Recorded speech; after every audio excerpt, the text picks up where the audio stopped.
What? Yeah, bro? who do you think was working production in World War II when all of our men were going overseas? They weren't designing the guns. They were literally on an assembly line putting a fucking screw in a fucking piece of metal. They weren't designing weapons. What world do you live in? That's great, and at the end of the day, both jobs matter. You could be the best engineer in the world. You don't have somebody building your shit. It doesn't fucking matter. Andrew Wilson and Destiny got into a very heated debate that, of course, got very personal, as what normally happens with Destiny and Andrew Wilson. Things always get personal, but this time it's one of the worst debates I've ever seen, and one of the worst reactions I have ever seen from losing a debate from Destiny's side. He absolutely melted down, started screaming at the top of his lungs, and it's very embarrassing here from Destiny. Let's get into this clip where Andrew Wilson absolutely annihilates Destiny for all of his ridiculously woke takes here live on Andrew Wilson's show, or I think this is actually streamed on Playing with Fire. But regardless, Destiny had a meltdown here as Andrew Wilson is absolutely destroying all of his talking points. Thing is kind of smuggled in is you talk about institutions being the protectors of rights. Institutions are just a coalition of people, individuals.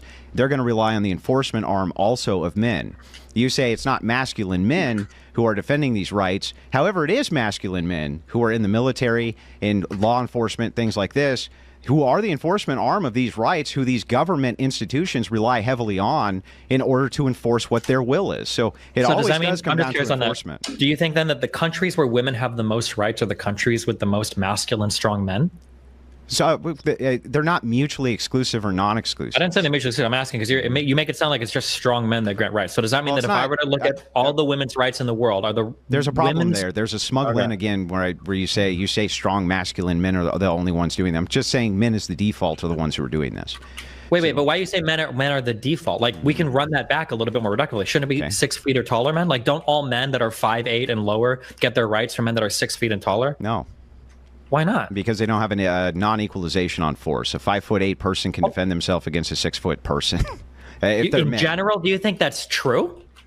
I think that there are some advantages, but if you're going to do that, then on average, no, not some advantages. I'm saying on average, if we look at combat sports with no weight classes, do you think 5'8" men are defending? Well, hang on. So if we're going to use averages, then let's use averages and say that we have an average for a reason, because most men are inside of that average, right? So if that's true, then most of the men who would be falling in these jobs are going to be within that average, Destiny. So sure, but I'm just asking if we run this all the way back. So any man that's below the average height, any man that's 5'9" or lower, their rights are also being defended by men that are 6'2" and taller. Well, no, that wouldn't be a direct correlate for equalization, because men who are 6 foot, because men who are 6 foot, there's far fewer of them than men who are in the average aggregate. So therefore, the force equalization is different.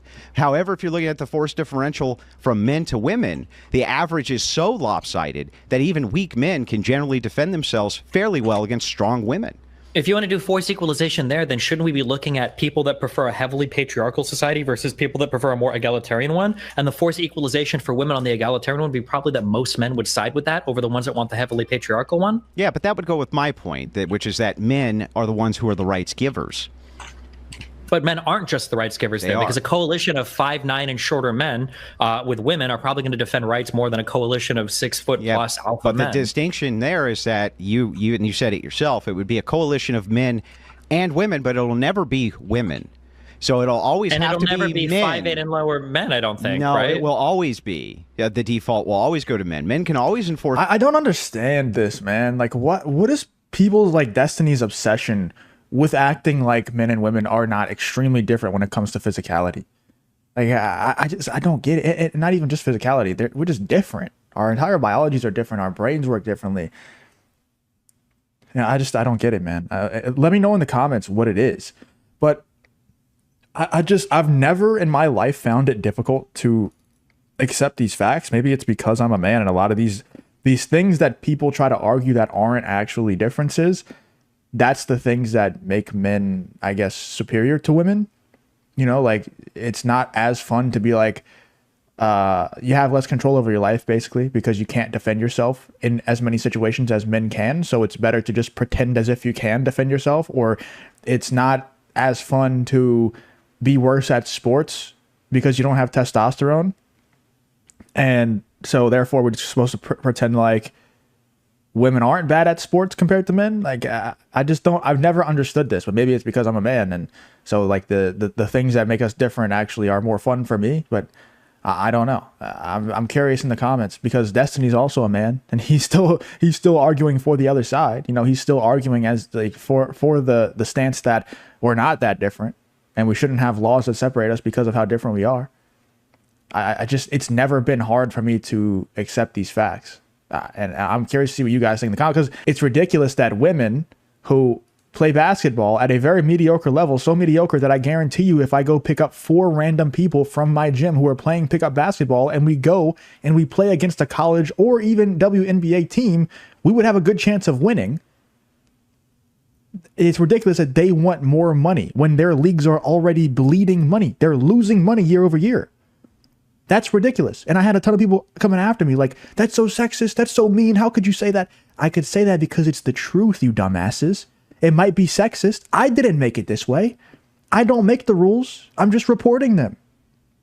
And I don't understand why people like Destiny act like and debate with people like Andrew Wilson as if they don't understand this. Enforce the rights collectively. Okay, so you just want to arbitrarily cut it off at just men, but not go into any of the delineations. I just went into every delineation with you. Which one would you like to go into?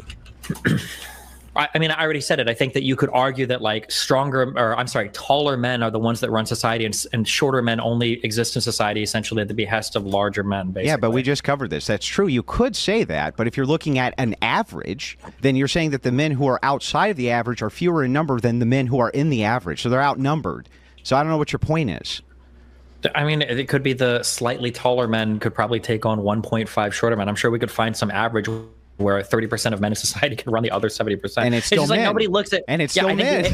Sure. That's the point. It is men, but now I'm going into height. But you want to go back on just the man, the fact that it's like the man thing. But again, and to go very broad, because now, I mean, I feel like we kind of see how ridiculous the argument is, and just like saying just men.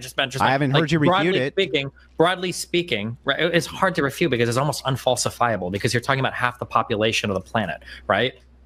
Like, how am I supposed to refute that men are important in guarding rights? There are no countries that exist without men. But when I try to think of like, well, what's the refutation of this? Here would be an interesting thing. Do the countries with the strongest men have the most rights? Not really, no. In fact, just the opposite. I remember hearing so many jokes about how because Russia is so masculine and manly that all the trans Ukrainian soldiers were going to be getting murdered by the brave Russian soldiers. And here we've got drone operators, tossing grenades on Russian troops blowing themselves, right? So it doesn't seem to be the case that like just strong men are a good predictor of rights. So hang on, wait a second.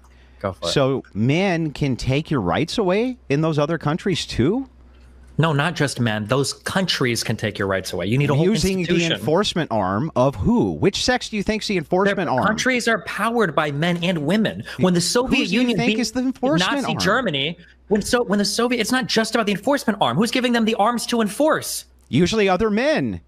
Who manufactures the guns? Who manufactures?